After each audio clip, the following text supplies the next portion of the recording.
Welcome back guys to another speed test and comparison video. तो आज मेरे पास है वीवो का V60 5G और साथ में मेरे पास V50 5G।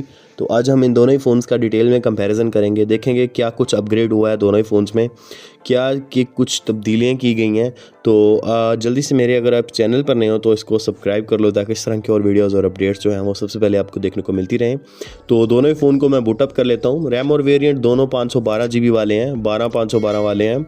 और यहाँ पे हमें स्नैपड्रैगन चेंज किया गया, 7S Gen 4 यूज़ किया गया V60 में, और V50 में हमें 7S Gen 3 देखने को मिलता था। बाकी यहाँ पे V60 जो है वो बूटअप हो चुका है। V50 यहाँ पे स्लाइटली स्लो है। अगर हम डिस्प्ले को देखें तो दोनों को आइडेंटिकल डिस्प्ले है। फ्रंट साइड पे डिस्प्ले में चेंजेस नहीं किए गए, सो ऑलमोस्ट डिस्प्ले और फ्रेम और ये सारी चीज़ें सेम है। तो सबसे पहले जो टेस्ट आउट करने वाले हैं वो फिंगरप्रिंट टेस्ट है। सो V50 का जो फिंगरप्रिंट है वो थोड़ा सा स्लो यहाँ पे नज़र आता है, वो करता हुआ नज़र आया मुझे। V60 का ऑल्दो फिंगरप्रिंट यहाँ पे अच्छा है, लेकिन V50 का फिंगरप्रिंट अच्छा है लेकिन ऑलमोस्ट मतलब कि एक आधा सेकंड स्लो है, कोई इम्प्रूवमेंट नहीं है। जैसे V60 में इम्प्रूवमेंट की गई है फिंगरप्रिंट के मामले में, फ्लैश फिंगरप्रिंट का यूज़ किया गया है। तो सेटिंग्स में चलता हूँ, मैं आपको रैम और वेरिएंट दिखा देता हूँ दोनों फ़ोन्स के। तो यहाँ पे आप देख सकते हो 7S Gen 4 लगा हुआ है, 12 GB 512 GB वाले वेरिएंट है। 7S Gen 3 है V50 में। सो यहाँ पे इसको क्लोज़ करते हैं। सबसे पहले हम सिस्टम एप्लीकेशन ओपन करेंगे, क्लॉक। यहाँ पे दोनों में एनिमेशन बहुत ज़्यादा स्मूथ है। इसके बाद कैलकुलेटर, अगेन यहाँ पे दोनों आइडेंटिकल हैं, एनिमेशंस काफ़ी ज़्यादा अच्छी हैं दोनों में। कैमरा, सो अगेन यहाँ पे जो 50 है वो स्लाइटली फास्ट है यहाँ पे। बाकी आलो हम चेक करेंगे दोनों ही फ़ोन्स के कैमरेज को अच्छे से। तो यहाँ पे आप देख सकते हो front end back camera switches करके देख लेते हैं। सो दोनों में आइडेंटिकल स्पीड है, दोनों में एक टाइम पे ओपन हो रहे हैं। सो यहाँ पे मैं जो मेन चीज़ चेक करवाने वाला हूँ वो है वीडियो रिकॉर्डिंग, जो कि है V50 में हमें लास्ट ईयर 4K 30 FPS पर देखने को मिली थी। तो प्रोसेसर अपग्रेड हुआ है, क्या हमें 60 FPS का ऑप्शन देखने को मिला है। सो यहाँ पे आप देख सकते हो 4K 30 FPS के तक ही यहाँ पे लिमिटेड है फ्रंट एंड बैक साइड पे, जो कि मुझे लगता है कि एक प्लस पॉइंट नहीं है। 7S Gen 4 लगा हुआ है, 4K 60 FPS तक की रिकॉर्डिंग तो देनी चाहिए थी यार। 30 FPS पे मज़ा नहीं आता रिकॉर्ड करने का वीडियोस बिल्कुल भी। खैर ज़ैपिया। सो यहाँ पे दोनों phones I think so identical होने वाले हैं। यस, दोनों फ़ोन आइडेंटिकल हैं। सो इसके बाद हम ऑन करते हैं कैटेगरी सेगा। अगेन यहाँ पे दोनों आइडेंटिकल हैं, none of the difference. CPU throttling, again यहाँ पे दोनों आइडेंटिकल हैं।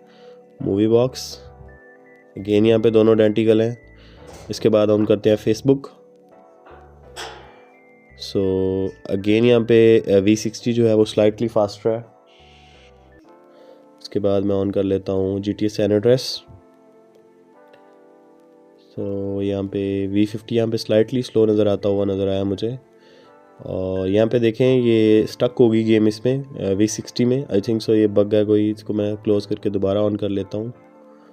सो इसको बंद कर देता हूँ, दोबारा ऑन करता हूँ GTA San Andreas को। सो अक्सर हो जाता है, अक्सर बग्स आ जाते हैं फर्स्ट टाइम ओपन करने पे, सेकंड टाइम ओपन करने पे। सो ऑल्दो यहाँ पे स्पीड्स तो दोनों में अच्छी हैं, लेकिन यहाँ पे आप देख सकते हो V60 ने गेम स्लाइटली एक सेकंड पहले ऑन किया है। इसके बाद हम ऑन कर लेते हैं PUBG मोबाइल।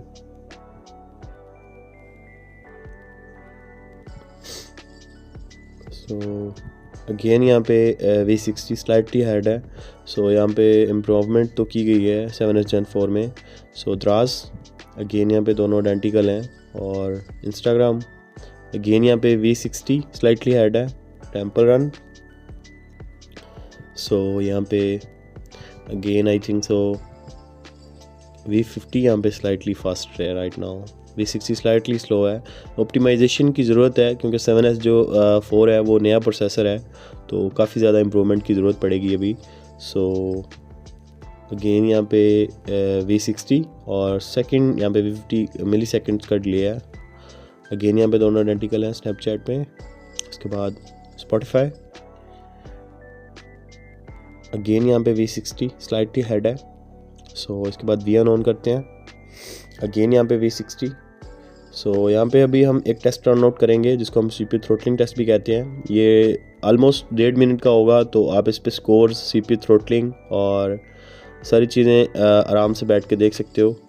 तो यहाँ पे हर चीज़ क्लियरली मेंशन्ड है, स्कोर्स वगैरह। वीडियो को मैंने 4x पर लगाया हुआ है, तो वीडियो आप स्लो डाउन करके भी देख सकते हो। सो आफ्टर CPU थ्रोटलिंग मुझे लगता है कि एक दूसरा टेस्ट भी मुझे रन करना चाहिए जो कि है वीडियो रेंडरिंग टेस्ट है। तो हर कंपैरिजन में करता हूँ मैं। सो सेम टाइम की वीडियो मैं इंपोर्ट करूँगा दोनों फ़ोन्स में। सो GPU चेक करने के लिए कि कितना अच्छे से GPU काम कर रहा है इन दोनों फ़ोन्स का। सो यहाँ पे V50 यहाँ पे स्लाइटली स्लो है, यहाँ पे नज़र आ रहा है, आप देख सकते हो। और 720 30 FPS पर ही करूँगा क्योंकि 4K 30 या 60 पर इंपोर्ट करने पे यार बहुत ज़्यादा टाइम लगता है। सो यहाँ पे सेम टाइम भी वीडियो मैं इंपोर्ट करूँगा दोनों फ़ोन्स में।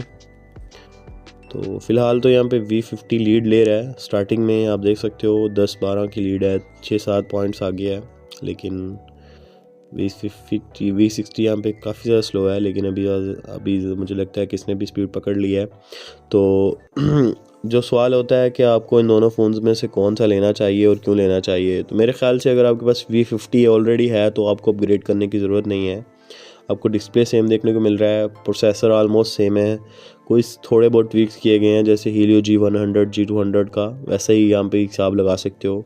और इसके अलावा यहाँ पे कोई 12512 वाले वेरिएंट्स ही हैं और सेम प्राइस है और आलमोस्ट आइडेंटिकल परफॉर्मेंस मिलेगी। अगर आपको V50 है तो आपको V60 की ज़रूरत नहीं है मुझे लगता है। बाकी रैम मैनेजमेंट दोनों ही फ़ोन्स की बहुत ज़्यादा अच्छी है, आप आराम से 10-12 ऐप्स बैकग्राउंड में ओपन कर सकते हो। गेम यहाँ पे आप 90-60 FPS आराम से खेल सकते हो और कोई लैग वगैरह का इशू नहीं आएगा, बैटरी बैकअप का इशू नहीं है आपको। सो मेरे ख्याल से अगर आपके पास V60 है या V40 भी है तो आपको अपग्रेड करने की ज़रूरत नहीं है। अगर आपके पास V30 है तो आपको अपग्रेड कर लेना चाहिए। V30 से आप सीधा V60 पर जा सकते हो, लेकिन अगर आपके पास V40 या V50 है तो मुझे नहीं लगता आपको अपग्रेड करने की ज़रूरत है। आपको आइडेंटिकल चीज़ें देखने को मिलेंगी। बाकी हर बंदे की अपनी प्रेफरेंस है कि वो किस फ़ोन की तरफ जाता है। तो इस फ़ोन के मैं और भी कंपैरिजन वगैरह लेके आने वाला हूँ। सो बाकी आपको दोनों ही फ़ोन्स की डिस्प्ले स्मूथ देखने को मिलेंगी, ऑलमोस्ट लुक सेम देखने को मिलेगी। बाकी थोड़ी सी यहाँ पे लुक चेंज की है V60 में और मुझे यहाँ पे कुछ ज़्यादा कुछ डिफरेंस नज़र नहीं आया। आपको क्या लगता है मुझे कमेंट सेक्शन में ज़रूर बताइएगा। मिलते हैं इस नेक्स्ट वीडियो में, अपना बहुत सारा ख्याल रखिएगा। अल्लाह हाफिज़।